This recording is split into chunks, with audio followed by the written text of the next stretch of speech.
Hello and thank you so much for joining me on WOW's YouTube channel. My name is Sasha Reade, and firstly I apologise, I've got a really nasty cold, so my voice is a bit all over the place today, but I wanted to share a fun project with you today where we are taking some embossing powders and we're going to make a gift, some home decor that's sort of bespoke and custom made. So I have this picture frame in my stash that I did for a kid's craft probably a good 10 years ago. I also found some of these MDF shapes in my stash, so I thought those would look really cute on the frame, so we're going to add those and use them in our project as well. Now these powders are brand new from WOW. They are a new release and they are stunning. They are super duper duper sparkly, and I thought this was perfect for like a flamingo kind of frame. So the first thing I'm going to do is take my backing off my frame, and then what I should have done is sand it. If you sand down your frame just ever so slightly, it will give a bit of a rough texture because this is quite a glossy sort of frame. It's quite plasticky feeling, and if I would have roughed the surface a little bit, that would have really helped with this project. Now I've gone ahead and stamped and inked down some embossing ink all around the edge of the frame. I'm leaving that bottom left hand corner free so I can hold it, and then I'm taking this ink refill mixed media brush, and I'm going to just do the corners and the edges where I couldn't quite get my embossing pad to touch. Now it's really important that when you do those corners and those edges with your brush that you have very very little ink on it, so make sure you've got the absolute bare minimum ink on it, and you'll see what I mean by the end of the video. It kind of starts to rub off if it's too wet and too sticky. Now because this is glitter embossing powder, you want to keep your heat setting on the low air setting. So you want lots of heat, very little air.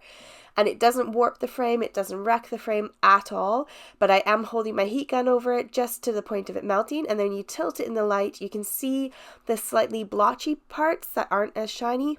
Those are the bits you need to just kind of hit heat with your heat gun again, just to make sure that it's all melted.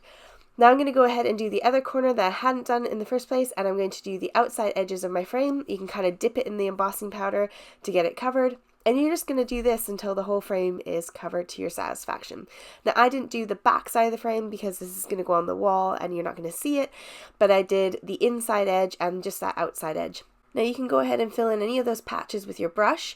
It works really well. This brush is a fantastic tool in my craft room. But however, if you get glitter on it, it's really easy to get glitter on. Just grab yourself a microfiber cloth and wipe it off, and then it's good. You can put it back into your jar and not contaminate it. It's a great way to keep your ink pad from getting contaminated with glitter. Now I did find towards the end I did get quite a lot of glitter on my brush, and it was kind of in between the bristles, and it's so easy to clean. Just get yourself some rubbing alcohol or isopropyl alcohol, and then just kind of spritz it with that and give it a good clean with your microfiber cloth. Let it dry, and then you can put it back into that jar and it's absolutely fine. The alcohol is really good at cleaning off embossing ink, that kind of sticky ink. So it gets rid of it and then will clear out that glitter for you. So that's a top tip if you're going to use one of these brushes. So I've gone ahead and filled in all my patches, got all the sort of edge bits that I'm missing, and then heat set it all. And then when I was holding it, I found it started rubbing off, and I thought, oh no, what's going on here? And at first I thought it was because I didn't sand it, but the other side absolutely fine. The other side's totally normal, nothing's rubbing off, just this one side. And then I realized my fingers are super greasy and sticky, and it's because I did not wipe as much of the excess off of my brush as I should have, and therefore that sort of damp, sticky, tacky embossing ink was quite wet along that edge, so make sure to use as minimal as possible of the ink. Now my camera for some reason stopped recording here, but all I did was I squished down my ink pad over my MDF shape, and then once I realized it wasn't recording, I've turned it back on, and I am now just sprinkling the next color onto my flamingo. Now I like this one because it's kind of like a white glitter, but it has a kind of pink iridescence to it, so it kind of had this flamingo feel. So I inked up that MDF shape, and then I am applying my embossing powder over the top, very carefully lifting it up with my pokey tool just so I can grab the edges of it, and then I'm going to tap it to get any excess off, because I know that all that's going to happen is I'm going to turn my heat gun on, and even on the lowest setting it'll just blow off all that extra loose stuff, so I might as well tap it off and save it and put it into my jar before I lose it all. So go ahead and tip that back into my jar. Make sure it's on the very lowest setting. Make sure your gun's nice and hot. And then you can see here, you can see it changing color, and that's when I'm heat setting it. So it's really nice and easy to see this one when I'm heat setting it on the MDF. You don't see it as easy when I do my next two layers. I wanted to make sure that I didn't contaminate my ink pad, so I wanted to dust off any excess glitter. which I did here, and then I went in with my ink pad and inked it straight on top of that.